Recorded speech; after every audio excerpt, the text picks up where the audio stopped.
एक ॿी अहम ख़बर खां खे आगाह कयूं पिया। ओबावड़ो में खंबड़ा थाने जी हद में मुबैना मुक़ाबले में मार्ची वाले ॾोहारनि जी सुञाणप थी वई आहे। मार्ची वाले ॾोहारनि में ख़ान मोहम्मद सिलरो, बदलो कोश ऐं पहलू सिलरो शामिल आहिनि। मार्ची वाले ॾोहारनि जा लाश ओबावड़ो इस्पताल जे सर्द खाने में पयल आहिनि। ब्रेकिंग न्यूज़ अवां सां शेयर कयूं पिया। ओबावड़ो में खंबड़ा थाने जी हद में मुबैना मुक़ाबले में मार्ची वाले ॾोहारनि जी सुञाणप थी वई आहे। मार्ची वयल ॾोहारनि में ख़ान मोहम्मद सिलरो, बदलो कोश ऐं पहलू सिलरो शामिल आहिनि। मार्ची वाले ॾोहारनि जा लाश ओबावड़ो इस्पताल जे सर्दखाने में पयल आहिनि।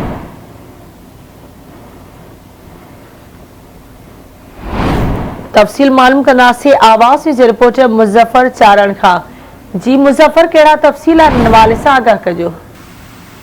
जी, ओबावड़ो भरिसां खंबड़ा थाने जी हद में रात देर सां पुलिस ऐं ॾोहारनि जे विच में मुक़ाबलो थियो, जंहिंमें 3 ॾोहारी मारिजी विया, जंहिंजी सुञाणप थी वई आहे। ख़ान मोहम्मद सिलरो, बदलो कोश, पलू सिलरो शामिल आहिनि। ऐं खंबड़ा पुलिस दावा कई आहे त हिकु ॾोहारी जेको ज़ख़्मी थी पियो हो, जंहिंखे संदसि साथी खणी विया हुआ, सो उहो बि मारिजी वियो आहे, जंहिंजी सुञाणप अरबाब शर्तरा ते कई वई आहे। मारिजी वञण ॾोहारनि जा लाश ओबावड़ो सर्द खाने में पयल आहिनि। हिन वक़्त ताईं को बि वारिस ज़ाहिर न थियो। जी ठीकु आहे, मुंहिंजी महिरबानी मुज़फ़र अपडेट करण लाइ।